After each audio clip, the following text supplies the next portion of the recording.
ડેડિયાપાડાના ધારાસભ્ય ચૈતર વસાવાને લઈને એક મહત્ત્વના સમાચાર સામે આવી રહ્યા છે, જેની પર આરોપ લાગ્યો છે તેમની ઉપર કે તેમણે વનકર્મી ઉપર ફાયરિંગ કર્યું હતું અને તે મામલે ફરિયાદ પણ નોંધાઈ અને આ કેસમાં ચૈતર વસાવા હાલ ફરાર છે। ત્યારે આજે સમાચાર એવા મળી રહ્યા છે કે તેઓ આજે ડેડિયાપાડામાં પોલીસ સ્ટેશનમાં હાજર થઈ શકે છે।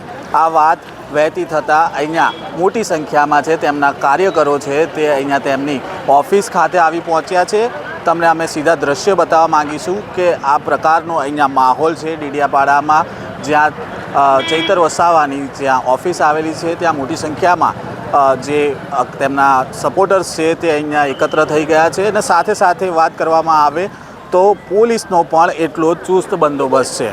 હાલ અહીંયા ડીવાયએસપી સહિતના અધિકારીઓ છે તે અહીંયા હાજર છે અને ચુસ્ત પોલીસ બંદોબસ્ત છે તે અહીંયા ગોઠવાયેલો જોવા મળી રહ્યો છે।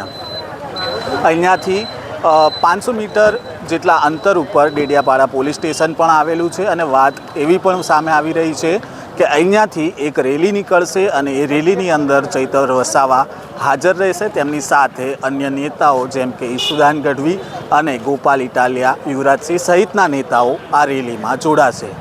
પરંતુ જ્યારે અમે ચૈતર વસાવાના પત્ની સાથે વાત કરી ત્યારે તેમણે આ રેલી વિશે કંઈક એવું કીધું કે આ રેલી નથી પરંતુ લોકસભાની ચૂંટણીને લઈને એક કાર્યક્રમ છે, પરંતુ આ કાર્યક્રમને લઈને હજી પોલીસ મંજૂરી મળી ન હોવાનું પણ સામે આવ્યું છે, જે બાબતને લઈને પોલીસ પણ હાલ એલર્ટ મોડમાં જોવા મળી રહી છે। અહીંયા કેટલાક સ્થાનિકો છે તે પણ અહીંયા ટોળે વળ્યા છે, પરંતુ પોલીસ દ્વારા આ ટોળાઓને વિખેરવાનો પ્રયાસ પણ કરવામાં આવી રહ્યો છે।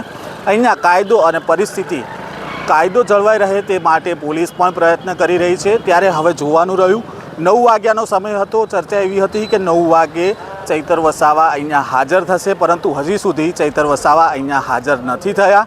ત્યારે હવે જોવાનું રહ્યું કે ચૈતર વસાવા આજે હાજર થશે કે નહીં થાય, શું આ રેલીમાં તેઓ જોડાશે, રેલી પહેલાં તેમની ધરપકડ કરવામાં આવશે, કઈ પ્રકારનો માહોલ અહીંયા સર્જાય છે તેની પળપળની અપડેટ અમે તમારા સુધી પહોંચાડતા રહીશું, જેથી તમે આ વિડીયોને લાઇક, શેર અને કોમેન્ટ કરવાનું ભૂલતા નહીં।